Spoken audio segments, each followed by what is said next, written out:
ancla de vida, son tus promesas que me guían y firme estaré, tengo esperanza. Dios les bendiga a todos mis queridos hermanos y amigos, un gran abrazo.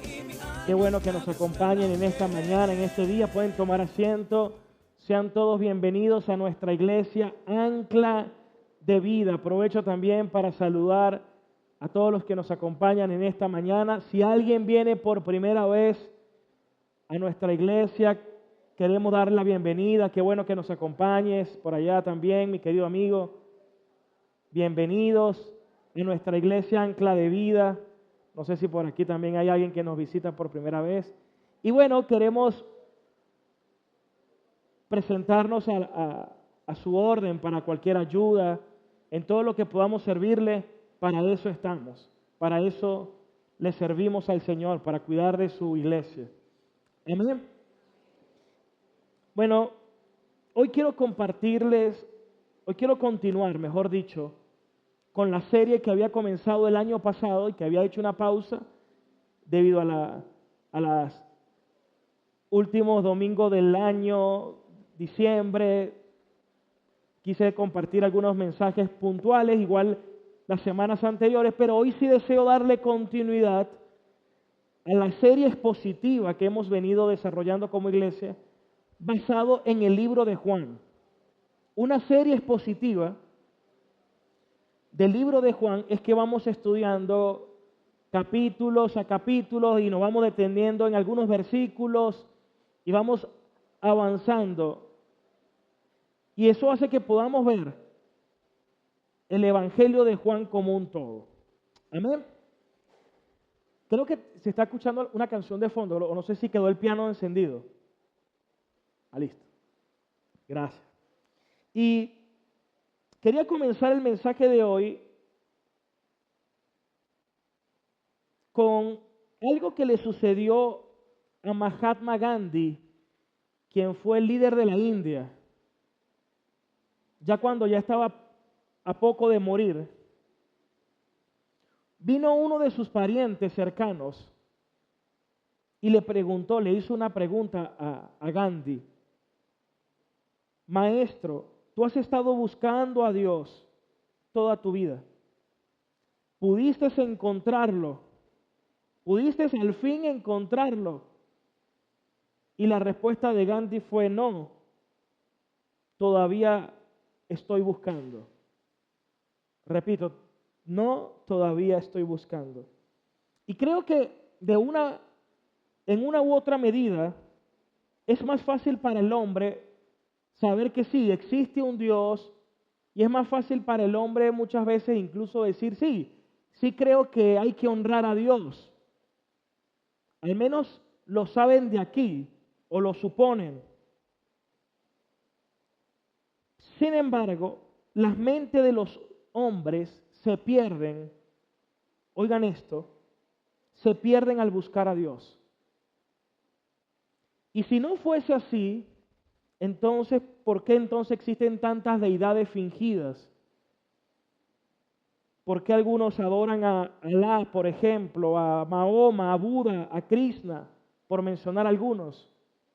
¿Por qué se extravían? Saben que hay un Dios, saben que debe ser honrado, pero se pierden en esa búsqueda.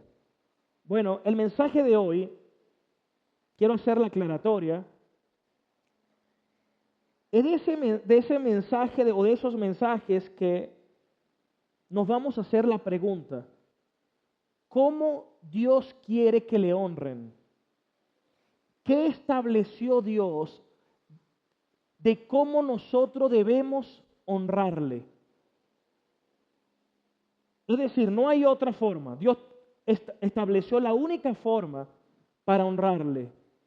Y eso quiero compartírselos hoy, en esta mañana, en este día. Es decir, si yo le pregunto a ustedes, ¿cuántos de ustedes desean verdaderamente honrar a Dios? Otra vez, ¿cuántos de ustedes verdaderamente desean honrar a Dios? Entonces, este mensaje te debe llevar a ser bien claro y bien específico, a tener claridad de cómo Dios quiere que le honres para que comiences a honrarle verdaderamente. Amén. Gloria a Dios. Para ello quiero que me acompañen al Evangelio de Juan capítulo 5 y vamos a leer desde el versículo 19 al 27. Y aprovecho de hacer otra aclaratoria. Y es que hoy pretendo, con el mensaje de hoy, desarrollar todo el capítulo, lo cual pude haber desarrollado hasta en 6 prédicas, pretendo hacerla en una sola. Es decir, que tengo un gran desafío, pero creo que está el punto central de lo que realmente por lo cual está escrito. Y una última aclaratoria es que este tipo de prédicas normalmente no se predica hoy. Son esas prédicas que hoy no se predican y que la gente muchas veces ignora y no está acostumbrada, pero que por eso es que importante es estudiar la Biblia de forma sistemática o de forma expositiva. Y que esas grandes verdades puedan ser predicadas al pueblo de Dios. Sobre todo en estos tiempos cuando abunda la apostasía y las grandes confusiones en cuanto a la palabra de Dios. Entonces, no les vengo a predicar lo que ustedes quieren oír. Les vengo a predicar lo que la Biblia enseña, lo que Dios quiere que prediquemos. Porque si la gente le dijera de qué quieren oír, obviamente que la gente diría, bueno, cómo prosperar, cómo ser sanado, cómo tener una vida feliz, una vida placentera, cómo tener un matrimonio lindo. Esas son las cosas que toda la gente desea normalmente. Pero no vengo a darte lo que tú quieres oír, sino lo que realmente nosotros necesitamos escuchar, que es la palabra de Dios. Amén. Es decir, no estoy aquí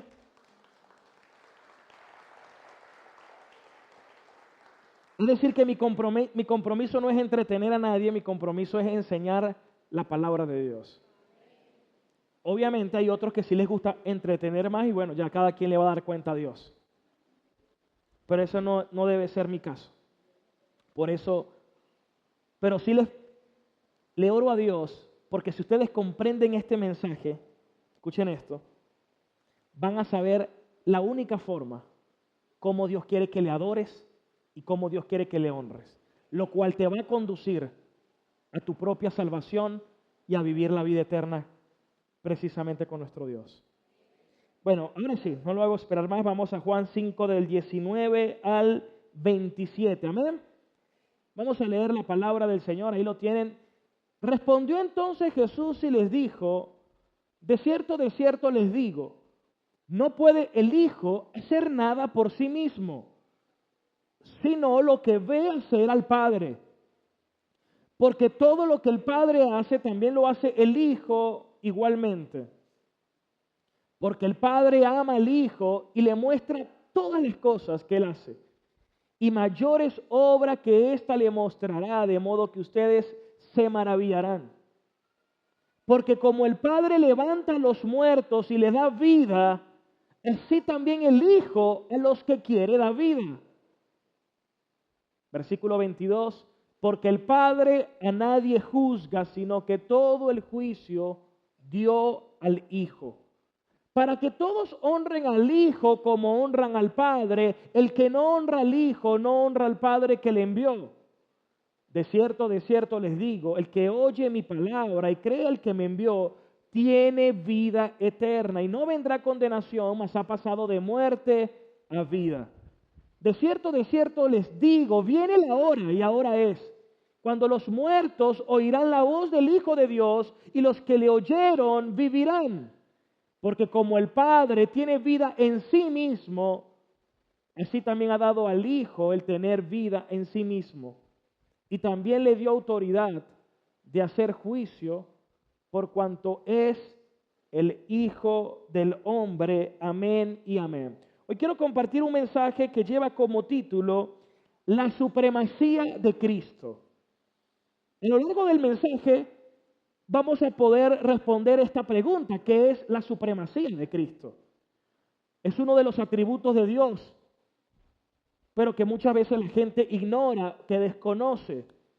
Bueno, al final del mensaje, espero que usted pueda mismo construir esa definición de lo que respecta la supremacía de Cristo. Y quería recordarles algo que les hablaba la semana pasada cuando citaba a uno de mis predicadores favoritos, a John Piper. Piper decía, la mayoría conoce un Jesús que es útil para la vida. Y yo creo que todos, de una u otra forma o de una u otra medida, cuando llegamos a Cristo o a la iglesia, llegamos con esas motivaciones. Estábamos buscando a un Jesús útil para la vida. Un Jesús que resolviera mis problemas, que me quitara las cargas, que me ayudara a vivir mi mejor vida ahora, más feliz, más gratificante, con menos problemas, con más felicidad. Pero les quiero hacer una aclaratoria. Si pasa el tiempo y tú todavía sigues pensando de esa manera, entonces verdaderamente no has conocido al Señor. Porque todo debe llevarnos y conducirnos a la persona de Cristo. Si tú vienes aquí y vienes simplemente para que el Señor resuelva mis problemas, entonces puede que estés buscando a Dios solo como el genio de la lámpara, de la cual voy a frotar para que conceda mis deseos. Entonces veo a Dios como aquel que le va a servir a mis propios deseos. Cuando la Biblia dice exactamente todo lo contrario.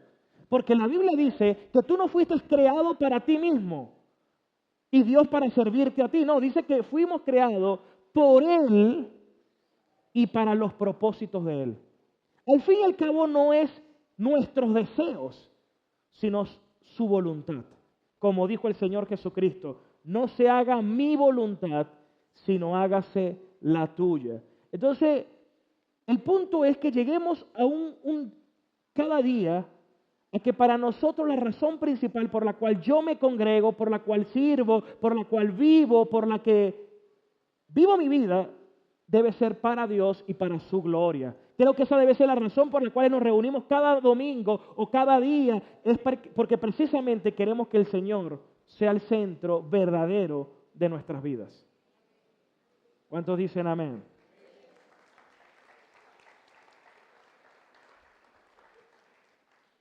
Si yo concluyo eso, entonces por ende voy a llegar a otra conclusión que la gente muchas veces desconoce. Y es que los sí de Dios son tan buenos como los no de Dios. Repito, los sí de Dios son tan buenos como los no de Dios. Porque cuando yo oro y le presento una situación a Dios y Dios hace como yo le pedí, gloria a Dios, era su voluntad hacerlo de esa manera, puso en mí el deseo, oré y Dios contestó. Pero si Dios decide no, yo no solamente debo aceptar su voluntad,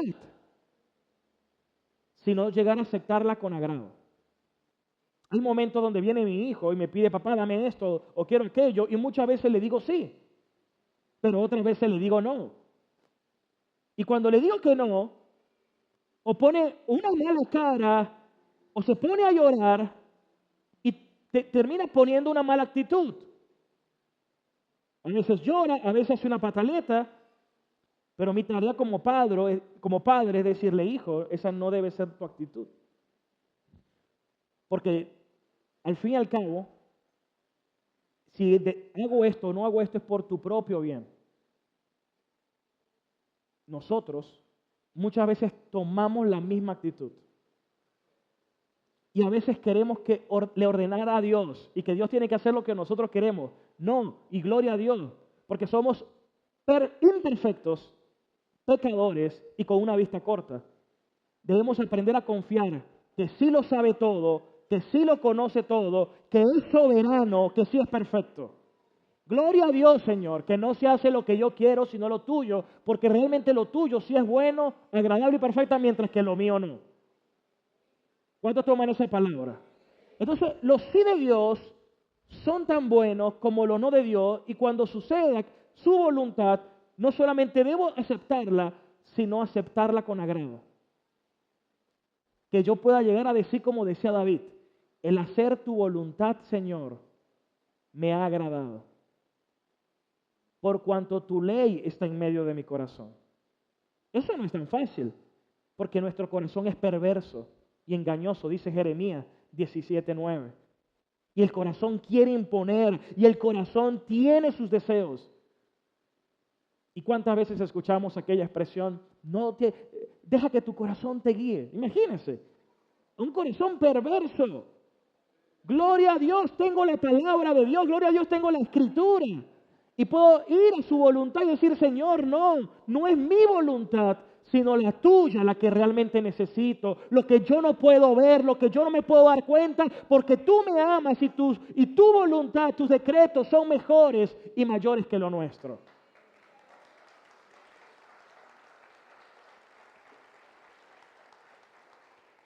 Ese es el punto. Yo debo confiar en su voluntad y descansar en Él. Ahora, Juan, estamos ya cayendo en Juan 5. Quiero hacer un recordatorio. Juan, a lo largo de su libro, él presenta 7 señales. Aparte que presenta a Jesús como yo soy el buen pastor, yo soy la puerta, yo soy la vid verdadera, yo soy la luz del mundo, presenta el nombre de Jesús. También Juan presenta 7 señales en su evangelio. 7 señales. Y tiene una razón específica las 7 señales. Se las voy a mencionar solamente para que tengan una idea rápidamente. La primera señal que Juan establece, la llama señal, y es cuando Jesús convierte el agua en vino. En la boda de Caná de Galilea, Juan capítulo 2. Y presenta a Jesús como la verdadera fuente de vida y de satisfacción del hombre. Luego sana al hijo del oficial de un rey. Le dice, ve, tu hijo ya ha sido sanado. Aún a la distancia, significa que Jesús es quien puede gobernar aún a la distancia. No necesitó ni siquiera tocarlo ni nada por el estilo. Solo su palabra. Di tu palabra y bastará. Y la palabra fue suficiente. También la señal que vamos a ver hoy, que es cuando Jesús sana al paralítico que estaba cerca de un estanque llamado Betesda, que era cojo, y tenía 38 años ahí. Significa que Jesús gobierna el tiempo. Los tiempos son del Señor. Luego viene cuando Jesús alimenta 5,000. También cuando camina sobre el agua. Cuando sana a un ciego de nacimiento y cuando resucita a Lázaro. 7 señales. ¿Con qué propósito Juan escribe las señales? Juan 20:31. A ver, quiero que lean conmigo por qué Juan todo esto lo escribió de esa manera. Juan 20, versículo 31. Pero estas cosas se han escrito para que crean. ¿Para que creamos en quién? Para que creamos que Jesús es el Cristo, el Hijo de Dios. Y para que creyendo en Él, tengamos vida eterna en su nombre. ¿Cuál es nuestra meta? Que todo esto que usted está recibiendo, que usted está escuchando, contribuya a que tú creas que Jesús es el Cristo, el Hijo de Dios, y para que creyendo en Él puedas tener vida eterna en su nombre. Amén. Ahora, en Juan capítulo 5, quiero que hagamos un recuento rápido. Vamos a leer desde el versículo 1, acompáñenme, Juan 5:1. Y vamos a ver el contexto. Dice que había una fiesta de los judíos y Jesús subió a Jerusalén. No dice Juan cuál fiesta. Lo más probable es que era una de las 3 fiestas principales en la cual todo judío tenía que estar presente. Y por eso Jesús fue, porque Él cumplió la ley. La fiesta de la Pascua, la fiesta de Pentecostés y de la siega, que era 50 días después de la Pascua, y la fiesta de los tabernáculos o de las trompetas. 3 fiestas. Una de esas fue, no dice Juan cuál, y subió a Jerusalén, versículo 2. Y en Jerusalén, cerca de la puerta de las ovejas, había un estanque llamado en hebreo Betesda, que tenía 5 pórticos. Y es importante recalcar que en 1890 algunos arqueólogos registraron en excavaciones que realmente eso era cierto, que había un estanque y que había 5 pórticos. Versículo 3. Y en estos había una multitud de enfermos. Habían ciegos, habían cojos, habían paralíticos que esperaban el movimiento de aquel agua. ¿Por qué?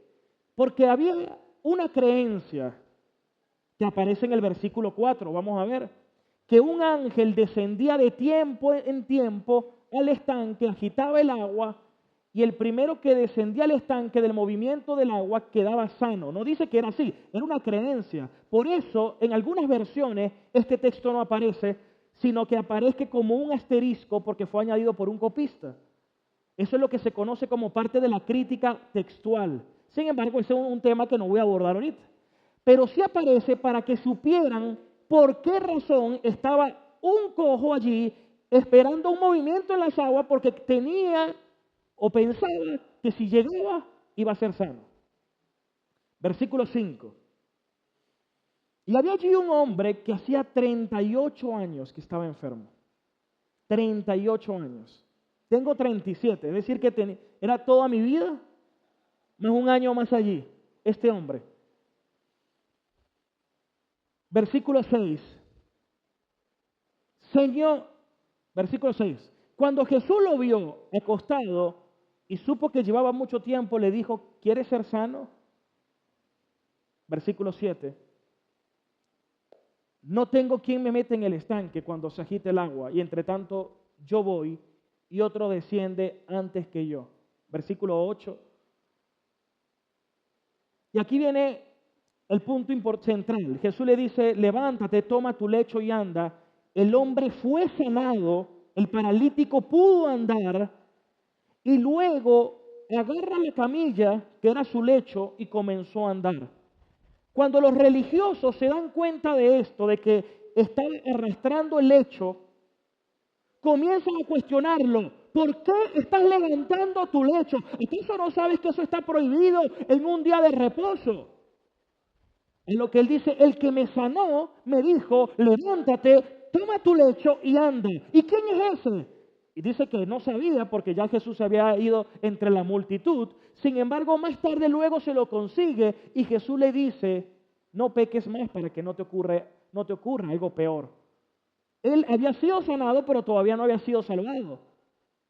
Sin embargo, después que se consigue a Jesús en el templo, fue y le dijo a los judíos, Jesús fue el que me sanó. Y aquí llegamos al versículo 16, Juan 5, 16. Y por esta causa los judíos perseguían a Jesús. ¿Por qué? Dice, y procuraban matarle, porque hacía estas cosas en el día de reposo. A partir de allí se armó un complot para atacar a Jesús, para matarlo, porque ellos decían que él había quebrantado el día de reposo. Esa era la primera acusación. Vamos a ver cuál es la segunda acusación. Versículo 17. Pero Jesús le respondió esto. Mi Padre hasta ahora trabaja y yo trabajo. ¿Qué significa esa frase? Antes de respondértela, quiero que leas primero lo que causó esta frase. Versículo 18. Por esto los judíos se enardecieron más y ahora procuraban matarle, porque no solo les quebrantaba el día de reposo, sino que también decía que Dios era su propio Padre y se estaba haciendo igual a Dios.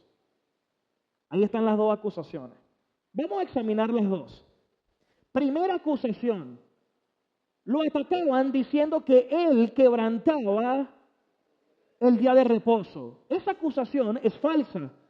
Y es falsa porque según la ley moral, Dios sí estableció que se guardara el día de reposo, lo santificaran, pero voy a hacer la aclaratoria.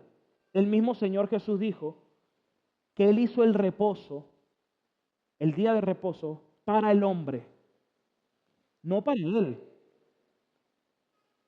Porque el mismo salmista dice que el Dios de Israel, que el Dios nuestro, no descansa, tampoco se cansa. Es decir, de sus obras. Porque aquel que te guarda mientras tú duermes, él sí no duerme. Aún en el día de reposo para ellos, el Señor sigue sosteniendo el universo. Él es el Dios que sustenta todas las cosas. ¿Cuántos dicen amén? Pero Jesús está diciendo algo más. Porque Jesús dice, así como mi Padre también trabaja, porque Él sostiene todo, yo también sigo trabajando. Es decir, la acusación, la segunda, donde dicen se hace igual a Dios, esa sí es verdadera. Porque Jesús estaba diciendo que el Padre y el Hijo trabajan. Escuché bien, el Padre y el Hijo trabajan. Y se colocó igual al Padre. Y hasta ese momento nadie jamás había llamado a Dios Padre. Nadie. Porque usted y yo, que hemos creído y hemos sido salvados, podemos llamar a Dios Padre solo a través de Cristo. Pero nosotros somos hijos adoptivos que adicionalmente nos dio su Espíritu Santo y tenemos participación de su naturaleza. Pero el único hijo inherente, el unigénito del Padre, es nuestro Señor Jesucristo. Gloria a Dios. Es decir, que esa acusación, él sí estaba diciendo que era igual a Dios. Ahora, en otro pasaje Jesús dijo,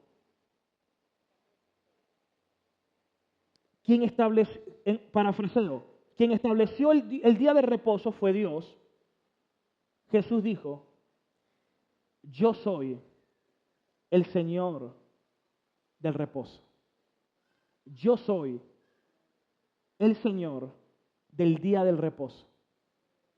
Imagínense cómo se le explotarían las cotufas a esos judíos que ahora Jesús estaba diciendo, yo soy también creador, yo soy Señor del día del reposo. Hermanos, eso hizo que se encolerizaran más, que se enardecieran más. Ya sabemos que entonces, aquí viene el punto, pero lo acusaban porque el paralítico ahora tomaba su lecho y andaba. Y es más, Jesús fue completamente intencional, porque le dijo, toma tu lecho. ¿Por qué Jesús le dijo eso? Porque quería confrontar. Si pueden, me ayudan a cerrar la puerta para que entre menos ruido, por favor. Y escuchen esto, Jesús fue muy intencional con atacar la religión. Porque para el judío, ellos no deberían arrastrar el hecho. No porque Dios lo haya dicho, sino porque los fariseos, los religiosos, tenían tradiciones verbales y le añadieron a la ley cosas que Dios no había mandado. Estaba prohibido para un judío trabajar el día de reposo. Y si esa carga era mercancía de trabajo, eso sí estaba prohibido. Pero no el hecho de que haya sido un lecho de alguien que había sido sanado. Porque sí estaba bien en el día de reposo ser misericordioso y practicar la piedad. Porque ese era el reposo que Dios quería y el ayuno que el Señor quiere. Practicar la misericordia. A ellos no le importó que un hombre había sido sanado 38 años, sino solamente porque arrastraba una camilla. Y por eso querían matar a Jesús. Jesús dijo, hipócritas, lo dijo en otra ocasión. Entonces en el día de reposo no necesitan el buey para que vaya a tomar agua. Y esta mujer que tuvo 14 años encorvada, estaba por Satanás y ahora ha sido liberada, no está bien desatarle. Desatan al buey y no van a desatar a la hermana. Gloria a Dios por nuestro Señor, porque aquel día desenmascaró el misticismo que había con un ángel, donde él tenía erróneamente puesta su esperanza, y no solamente eso, sino también la religión porque se había vuelto un sistema religioso tan gravoso, donde los judíos en el día del reposo añadieron tantas leyes orales, no puestas por Dios, sino por ellos, que hasta mirarse en un espejo era un pecado el día de reposo. Para ellos, no por Dios. No entraban ni dejaban entrar a otros, como el mismo Señor lo dijo. Pero ahora Jesús dice, mi Padre hasta ahora trabaja y yo trabajo. Ahí sí se terminaron de enardecer. Y aquí viene algo bien importante, hermanos. Aquí viene algo que creo que debemos prestar atención. Y es que Cristo, aquel día, Él dijo eso que ellos dijeron. Mi Padre y yo trabajamos. Llamó a Dios su Padre y dijo que hacía las mismas obras del Padre. Quiero que sigan leyendo conmigo. Vamos al versículo 18. Por esto los judíos procuraban matarle porque no solamente quebrantaba el día de reposo, sino que decía que Dios era su Padre, haciéndose igual a Dios. Versículo 19. Y Jesús les dijo, de cierto les digo, que no puede el Hijo hacer nada por sí mismo, sino lo que ve hacer al Padre. Entonces todo lo que el Padre hace, también lo hace el Hijo igualmente. Aquí estaba diciendo Jesús que no solamente que el Padre y el Hijo trabajaban, sino que todo lo que el Padre hace, el Hijo también lo hace igualmente. En otras palabras, está diciendo que también es poderoso o todopoderoso igual que el Padre. Versículo 20. Porque el Padre ama al Hijo y le muestra todas las cosas que él hace. Y mayores obras que ésta harán, la resurrección, de modo que ustedes se maravillarán. Versículo 21. Porque como el Padre levanta a los muertos, el único que los judíos sabían que levantaba de los muertos era Dios, así como el Padre levanta de los muertos y les da vida, así también el Hijo a los que quiere le da vida. Aquí Jesús se está presentando como el Dios que es la fuente de vida, el único dador de vida, y se está presentando como el Dios soberano, porque dicho sea de paso dice, a los que yo quiero le doy vida. Ahí dice, a los que quiere da vida. Versículo 22.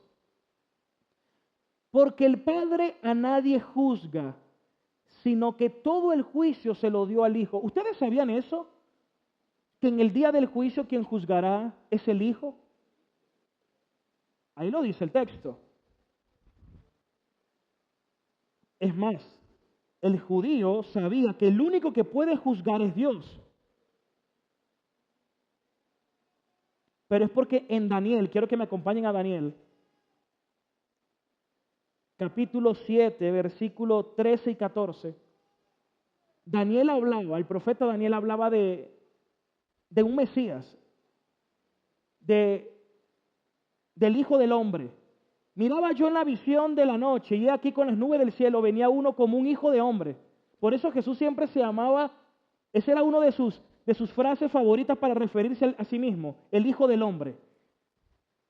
Y aquí dice Daniel, miraba yo en la visión de la noche y aquí con las nubes del cielo venía uno como un hijo de hombre que vino hasta el anciano de días. Es decir, el Hijo al Padre. Y le hicieron acercarse delante de él. Versículo 14. Y le fue dado, ¿qué dice? Dominio, gloria y reino. Es decir, que este Mesías se le había dado dominio, reino y gloria, para que todos los pueblos, naciones y lenguas le sirvan, y su dominio es un dominio eterno, que nunca pasará, y su reino uno que no será destruido. En otras palabras, él se estaba presentando como el Mesías anunciado por los profetas antiguos. Sigamos en Juan 5. Ahora vamos al versículo 23, que era el versículo que quería llegar. Juan 5:23, todos atentos. Le oro a Dios para que este versículo ilumine tu entendimiento este día. ¿Por qué Jesús dijo, escuchen esto, por qué dijo que Él es el que juzga? ¿Por qué dijo que Él es el que da vida? ¿Por qué dijo que Él le daba vida a los que Él quería? ¿Por qué Él dijo que Él hace las obras del Padre? Aquí dice, ¿para qué? Esta es la razón. ¿Para qué? Para que todos honren al Hijo como honran al Padre. El que no honra al Hijo, no honra al Padre que le envió. El arrianismo, fundado por Arrio en los primeros siglos, hoy en día los testigos de Jehová, ellos quieren adorar a Jehová, pero no le dan la honra al Hijo. No le dan la misma honra al Hijo. La Biblia dice, Jesús dijo, este es uno de esos, este capítulo donde Jesús habla de sí mismo y dice, para que todos honren al Hijo como, es un comparativo, o de la misma forma como honran al Padre. El que no honra al Hijo, o lo honras o lo deshonras. Si honras al Hijo, honras a Dios. Si no honras al Hijo, no honras a Dios. Punto. El que no honra al Hijo, no honra al Padre que le envió. Hermanos, yo creo que mucha gente, como lo dije al inicio, sabe que, Dios, sí, debería honrarlo. Pero aquí viene una pregunta neurálgica. ¿Cómo? ¿De qué forma? ¿A través de quién? No, yo creo en Alá. No, pero es que ese no es el Dios de la Biblia, ese no es el Dios verdadero. No, yo creo en Mahoma. Yo creo en Krishna, yo creo, no sé, en el budismo, en Buda, yo creo en el confucianismo, en Confucio. Es Cristo. Jesús dijo en Juan 14:6, yo soy el camino, yo soy la verdad, y yo soy la vida. Y nadie puede ir al Padre sino a través de mí. Muéstranos al Padre. Tanto tiempo hace y que me ha visto a mí, ha visto al Padre. Porque el Padre y el Hijo son uno. La Biblia enseña que el Padre es Dios, que el Hijo es Dios y que el Espíritu Santo es Dios. Por eso es la Trinidad. 3 personas, una sola unidad, una sola esencia, una sola naturaleza. Pero en ese momento, imagínense, Jesús estaba diciendo, si ustedes no honran al Hijo, ustedes no honran al Padre. Hoy mucha gente quiere honrar a Dios. Bueno, de la boca hacia afuera. Porque los judíos, ellos querían honrar a Dios aparentemente, dizque, y estaban buscando matar a Jesús. ¿Ven la gran contradicción? Por eso cuando alguien pregunta, yo creo en Dios, la pregunta es, ¿en cuál Dios? ¿Crees en el Dios de la Biblia? ¿Crees en el único Dios? ¿Has creído verdaderamente en nuestro Señor Jesucristo? ¿Crees en el Dios de la Biblia? ¿El Dios creador revelado en la persona de Jesús? ¿Que nos muestra al Padre?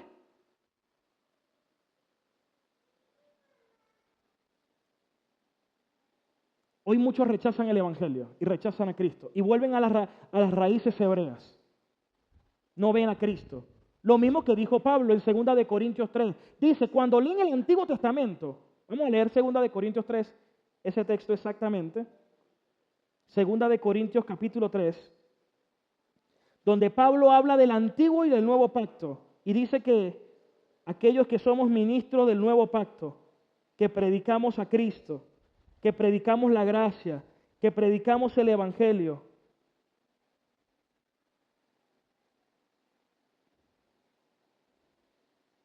lea conmigo el versículo 12.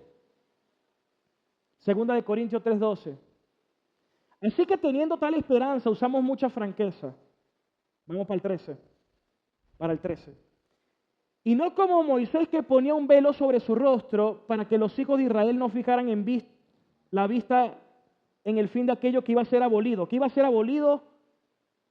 El antiguo pacto. Sigamos leyendo. Versículo 14. Pero el entendimiento de ellos se embotó, porque hasta el día de hoy, cuando leen el antiguo pacto, les queda el mismo velo y no ven, no entienden. El cual solo por Jesucristo ese velo es quitado.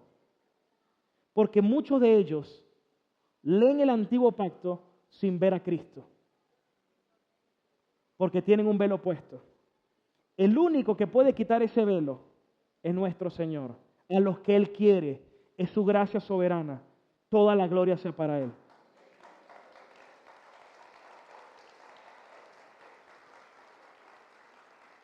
Yo te quiero hacer una pregunta clave. ¿Crees verdaderamente en la persona de nuestro Señor Jesucristo? ¿Crees verdaderamente que Jesús es el Señor, que Jesucristo es el Señor? ¿Crees verdaderamente que Jesucristo es el Hijo de Dios? ¿Crees verdaderamente que Jesucristo es Dios? Cuando le dijeron a Tomás que se le había aparecido Jesús a las mujeres y a los otros apóstoles, ¿qué dijo Tomás? A menos que yo mi dedo lo meta en la hendidura de su mano, creeré. Bueno, escena siguiente, Jesús se le aparece y le dice: Tomás, si quieres ve y mete tu dedo en mis manos. Y le reprocha su incredulidad.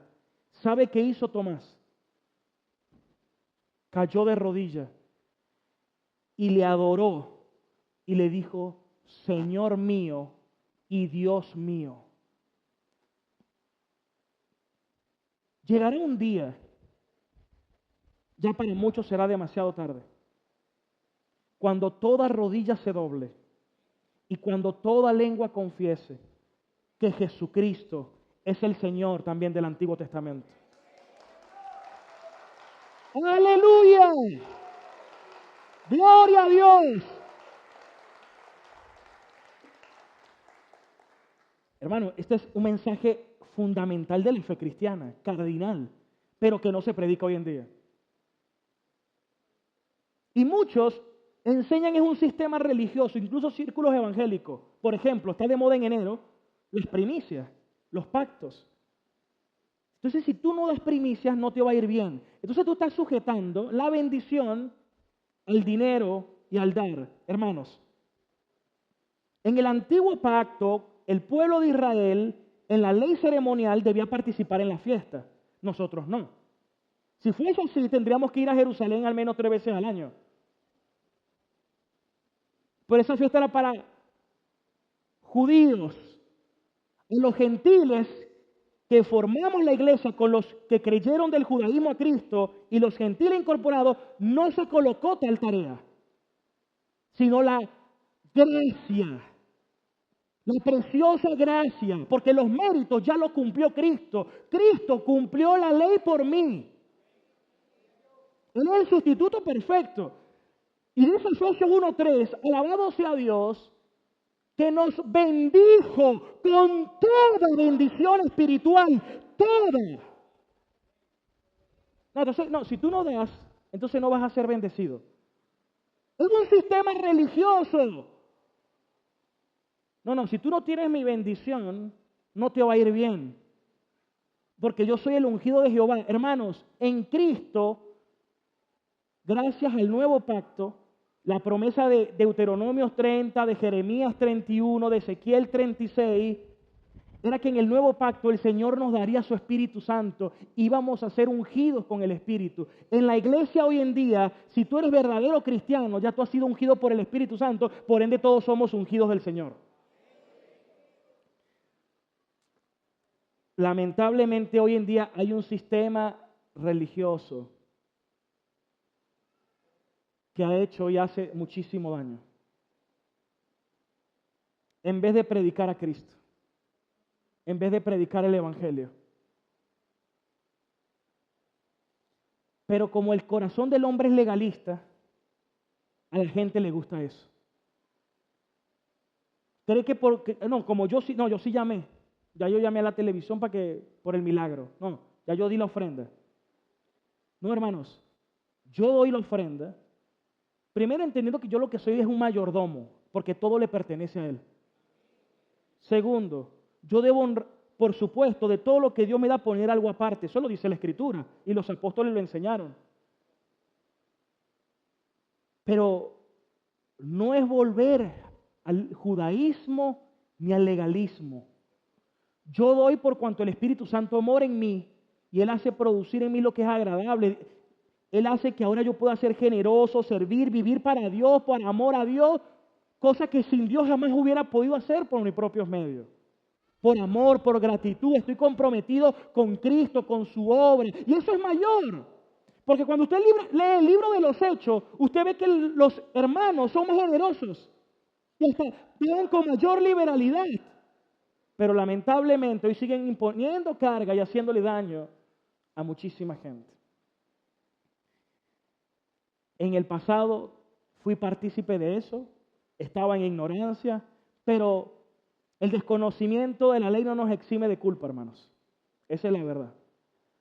Aunque estaba en desconocimiento, lo hice, pero un día pedí perdón, me arrepentí, le clamé a Dios y le dije a la iglesia años atrás, eso que les había enseñado no estaba bien, no es así. Les voy a enseñar lo que es.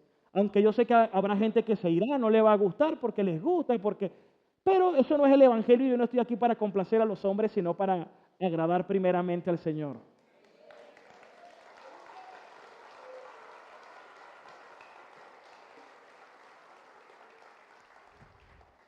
Donde pertenecía, ¿cómo cree que me iban a ver?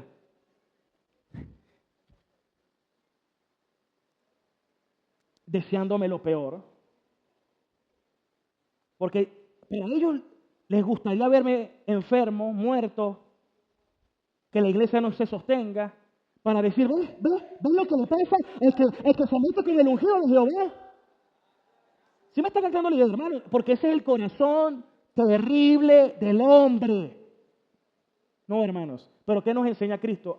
Ama a vuestros enemigos. Bendice a los que maldicen. Hagan el bien a quienes le hagan el mal. ¿Y quién produce ese amor de compasión por esa persona? El Señor.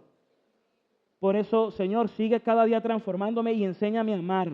Amar cada día más, amar, a perdonar. Porque realmente allí estamos verdaderamente mostrando a Cristo a través de nuestras propias vidas. ¿Cuántos se unen a eso, no?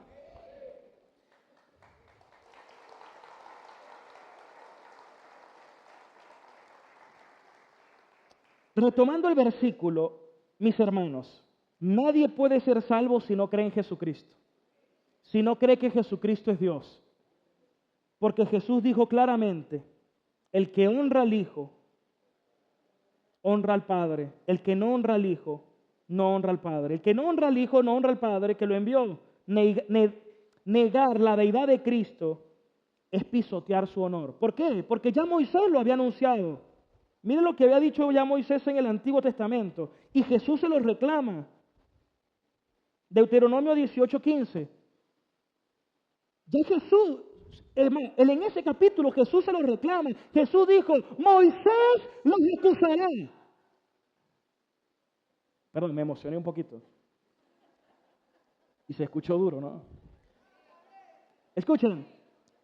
Profeta en medio de ti, de tus hermanos como yo, te levantará Jehová tu Dios. A él oirán. Versículo 18.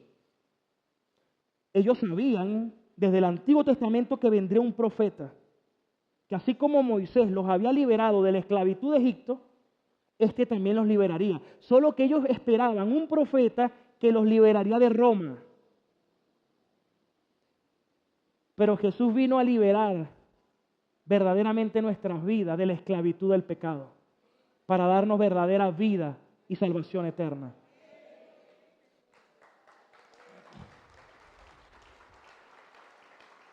Por eso dice, profeta le levantaré de en medio de sus hermanos, como tú, y pondré mis palabras en su boca, y les hablará lo que yo le mandaré.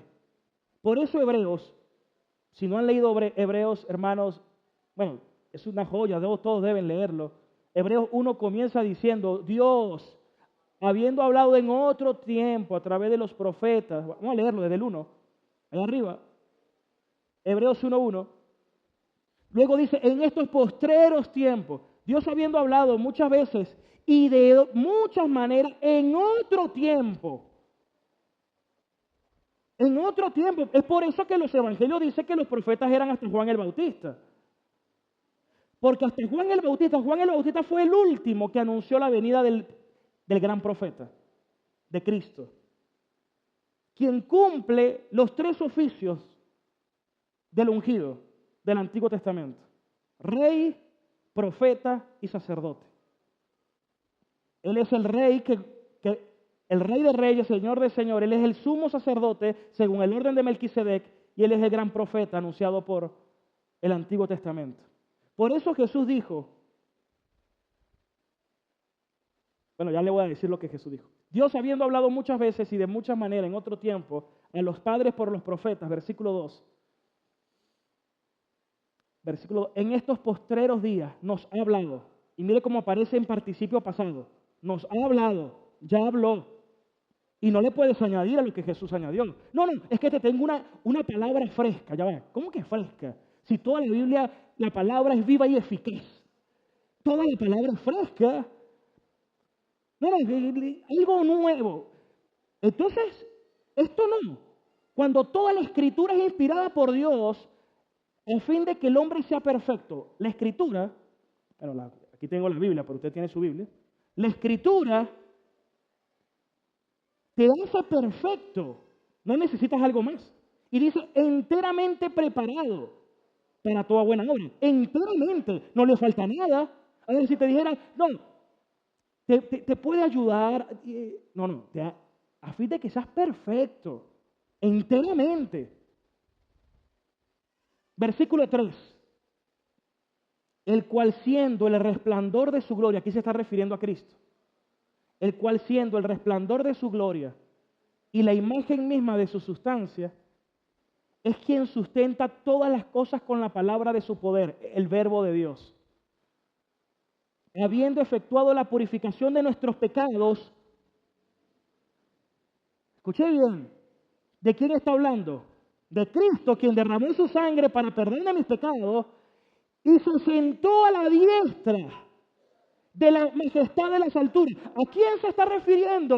Al Señor. Y en Hebreos 1, si ustedes buscan su Biblia, aparece Cristo superior a los ángeles.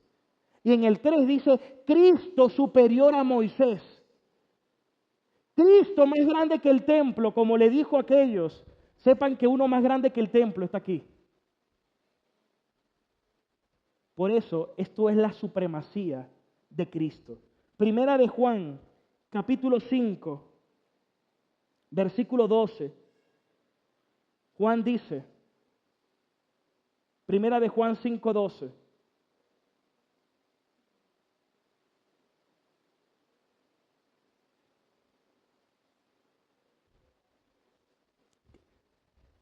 El que tiene al Hijo, tiene la vida. El que no tiene al Hijo de Dios, no tiene la vida. Te vuelvo a hacer la misma pregunta una vez más. ¿Has creído verdaderamente con todo tu corazón en el Señor Jesucristo?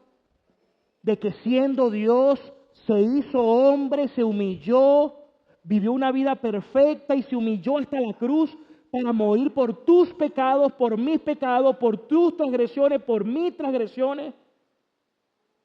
Y al tercer día el Padre lo resucita. ¿Cree verdaderamente en eso? Hermano, ese es el Evangelio. Son las buenas noticias de los hechos salvadores históricos de Cristo. Que Cristo murió por nuestros pecados, que fue sepultado y que resucitó al tercer día, conforme dicen las Escrituras. Versículo Juan 5:26. Escuchen esto. Miren lo que dice ahora Jesús en el versículo 26. Juan 5:26. Porque como el Padre tiene vida en sí mismo, así también ha dado al Hijo el tener vida en sí mismo. Ese es otro atributo de Dios. Se llama la aseidad de Dios. Dios existe por sí mismo. Él es la fuente de vida. Él le da vida a quien quiere. Y esto, escuchen esto que le voy a decir es muy interesante. Solamente los que tienen al Hijo tienen vida, y ya hoy en día hasta eso es demostrado. Porque según los físicos, y ya eso es comprobable, el universo, nuestra galaxia, se está destruyendo. El Sol cada vez pierde energía. La humanidad consume más de lo que produce. Se está autodestruyendo. Y eso es bíblico.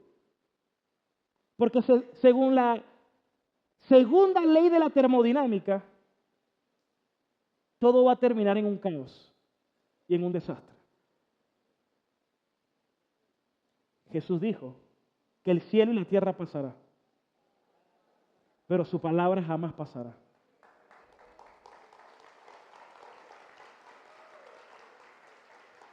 Léanlo en la Biblia, Salmo 102:25. Por eso es que en Hollywood siempre sacan películas tipo Interestelar, donde necesitan dejar la galaxia porque se tienen que buscar otra cosa porque esta se va a destruir. Bueno, ya eso se sabe. Desde el principio tú fundaste la tierra y los cielos son obra de tus manos, Señor. 26. Miren lo que dice el 26. Ellos perecerán, mas tú permanecerás. Y todos ellos, como una vestidura, se envejecerá. Como un vestido los mudarás y serán mudados. Pero Cristo, Él tiene vida en sí mismo y se la da a los que Él quiere. Gloria a Dios. Gloria a Dios, hermano. Y ya para ir terminando, porque bueno, imagínense, le dije que tenía que dar todo un capítulo en un día, será el desafío, ¿no? Miren lo que Jesús dijo. Escuchen esto.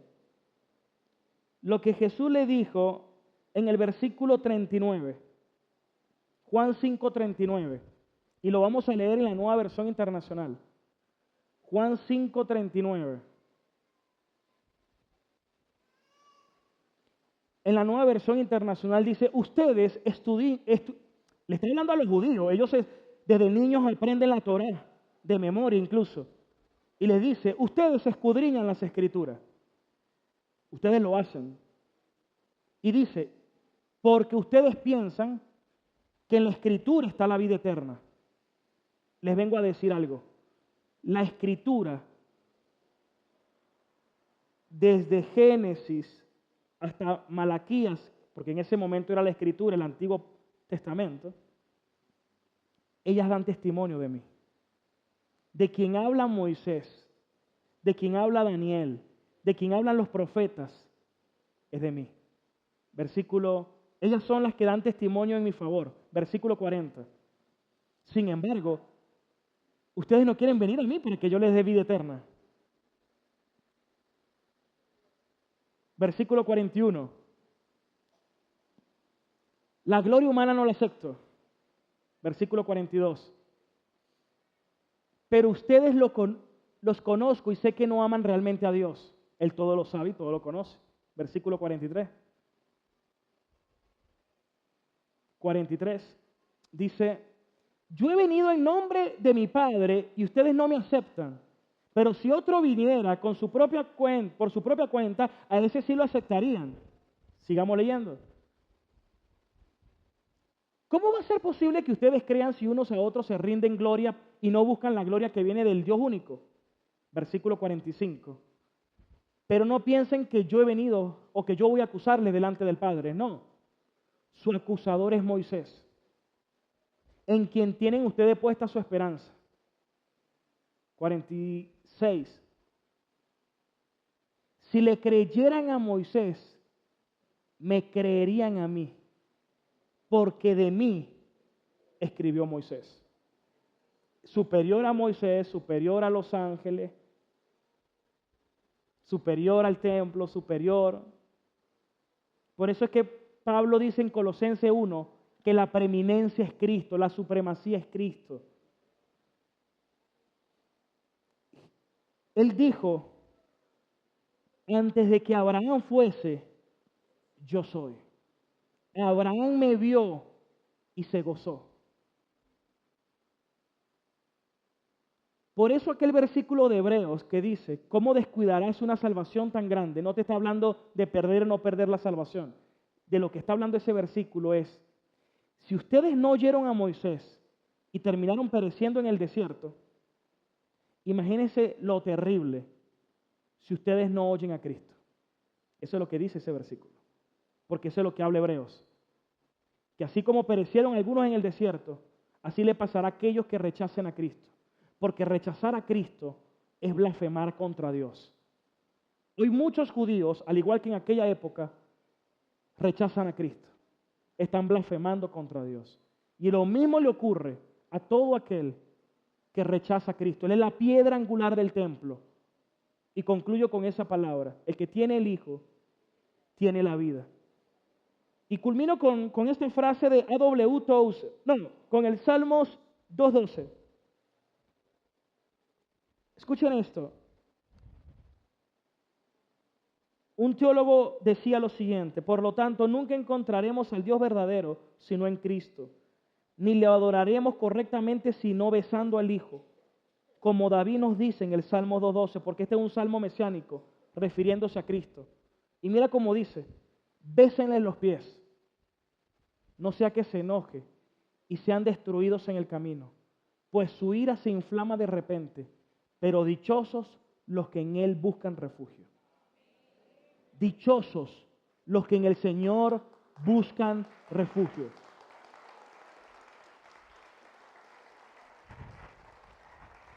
Entonces Mahatma Gandhi dijo, bueno, lo busqué toda mi vida, no lo conseguí, porque estaba en la persona de Cristo, hermano. Y culmino con A.W. Tozer, esa frase que dejé en el servicio pasado. Hay cristianos que honran a Dios con su vida, cristianos cuya sola presencia incitan a otros a ser mejores cristianos.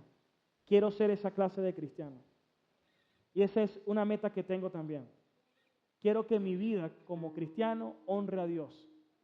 Quiero ser un cristiano que ayude, influencia a que otros cristianos honren a Dios. Esa es la clase de cristiano que quiero ser. Amén. Quiero invitarte a que te coloques de pie. Vamos a adorar, vamos a alabar a Dios. Yo tengo un ancla de vida. Son tus promesas que me guían y firme estaré. Tengo esperanza en tu palabra.